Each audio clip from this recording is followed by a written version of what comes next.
When a child battling cancer is granted a wish, it's usually something big, right? A dream trip, meeting a hero, something that's just for them.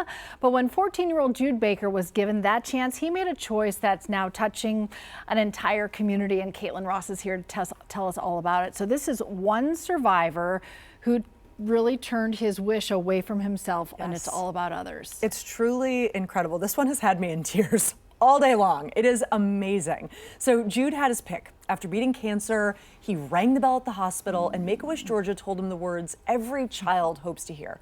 Whatever you want, we're gonna make it happen. Wow. But Jude didn't ask for a trip. He asked for the chance to help other people.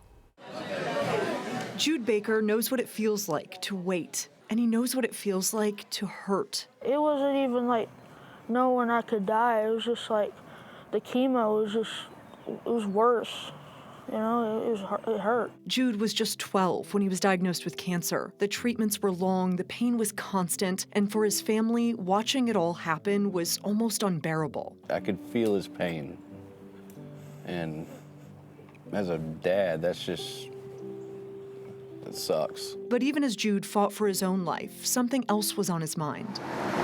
The people he saw every time he walked into the hospital for treatment, people living on the streets, struggling just to get through the day. So when Jude finally rang the bell, marking the end of his treatment, he already knew what he wanted his wish to be. I got out of my version of heck, and I want to help others who are in similar situation.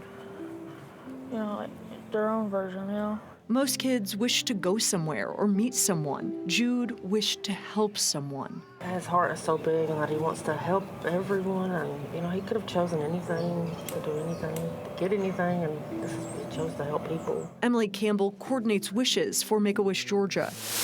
And she says in all of her time doing this work, she had never seen one quite like Jude's. His only wish was to give back to his community. Jude came up with this all on his own, never really had a backup wish. This was it. So we were determined to make it happen. So the community came together to make Jude's wish real. Backpacks filled with supplies, sleeping bags for people with nowhere to sleep, and a hot meal for anyone in Somerville who needed one. For Jude, it wasn't charity, it was understanding. I wanted to help them out because, you know, I was in a bad situation, and they were too. Now that he's in remission, Jude said he hopes his wish inspires something bigger than one event, something we can all be a part of. Wow. His version of heck made him even more compassionate, but you know that heart in there has really been special since the get-go. But then he's had this experience that I believe he'll want to touch people for a long, long time. Exactly. He just said he knew what it was like to struggle. He knew what it was like to hurt. And all he wanted to do with that wish was make the world a little bit better for somebody else. If everyone did that, could you imagine? Jude, you are a good example to the world, young man, and I'm so happy to see you're doing well. All right. Caitlin, thank you. Faith?